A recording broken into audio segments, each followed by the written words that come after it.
안녕하세요. 12월 9일 월요일 날마다 죽기로 큐티 가이드입니다. 함께 나눈 본문은 사사기 19장 1절부터 9절입니다. 내용 관찰부터 살펴보겠습니다. 1번 사사기 저자는 사건의 시기를 어떻게 표현하고 있습니까? 1절을 보면요. 이스라엘의 왕이 없을 그때에 에브라임 산지 구석에 거류하는 어떤 레위 사람이 유다 베들레헴에서 첩을 맞이하였더니, 지금 여기 보게 되면 이스라엘의 왕이 없을 그때에 라고 이야기합니다. 사실 이스라엘은 왕정 국가가 아니었기 때문에 왕이 없었습니다. 그러면 이스라엘을 누가 다스렸습니까? 하나님께서 사사를 통해서 12지파를 연합하게 하시고 통치하도록 돕게 하셨습니다. 그러나 어떻게 보면 이스라엘의 왕이 없을 그때는 말 그대로 사사가 없는 시대를 이야기합니다. 또한 그 어떠한 통치자도 없는 시기, 더욱이 그들의 진짜 왕이신 하나님을 멀리 떠나서 살아가는 시기를 이 표현 가운데에 내포하고 있다는 것이죠. 두 번째 질문입니다. 레위 사람은 누구를 맞이합니까? 지금 레위 사람이 베들레헴에서 첩을 맞이했습니다. 본처가 아니라 또 다른 사람이었습니다. 어쩌면 지금 이 장면이 보여주는 것이 무엇입니까? 지금 이스라엘 가운데의 일부 다처제가 나타나고 있는 모습을 보여주고 있다는 것이죠. 그것이 누구의 모습을 통해서요? 심지어 레위 사람을 통해서 하나님을 예배하고 하나님을 제사하고 이스라엘의 신앙과 종교를 돕는 레위 사람을 통해서도 이 모습이 나타나고 있다면 지금 이러한 문화와 이러한 모습이 이스라엘 가운데에 편만해져 가고 있음을 보여주고 있는 증거입니다. 3번, 레위 사람은 어디로 갑니까? 3절에 보게 되면 그의 남편이 그 여자에게 다정하게 말하고 그를 데려오고자 하여 하인 한 사람과 나귀 2마리를 데리고 그에게로 가매 여자가 그를 인도하여 아버지의 집에 들어가니 그 여자의 아버지가 그를 보고 기뻐하니라. 지금 레위 사람이 어디로 갔습니까? 이 여인이 살고 있는 친정집으로 갔습니다.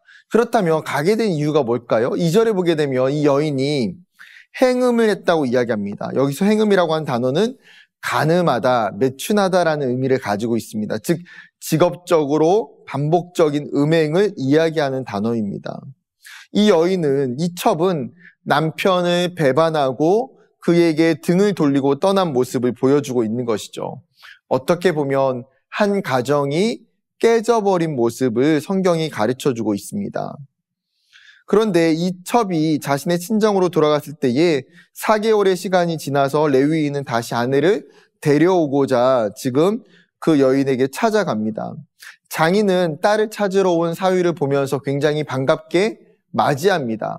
아마도 그 마음이 어땠을까요? 다시 딸이 정상적인 가정으로 돌아가기를 원하는 어쩌면 아버지와 부모의 마음이지 않았을까 싶습니다. 한 가지만 더 살펴볼까요? 4번, 본문에서 여인에 관한 이야기가 없는 이유가 무엇일지 묵상해 봅시다. 여러분, 신앙이 상실된 시대 가운데 나타나고 있는 중요한 모습 중에 하나는 가정이 무너진다라는 것입니다. 부부관계가 깨지고 부부가 이혼하는 일이 비일비재합니다. 레위인과 베들레헴 여인에게서도 이 서로의 관계가 깨져버린 모습을 보여주고 있는 것처럼 이 시대에 뿐만 아니라 어떻게 보면 우리의 시대에도 이러한 일들이 굉장히 많이 일어나고 있다는 거예요. 그렇다면 하나님이 우리에게 이 성경의 본문을 통해서 말씀하고 계시는 것은 무엇일까요? 가정의 공동체, 부부관계가 너무나 중요하다는 것입니다.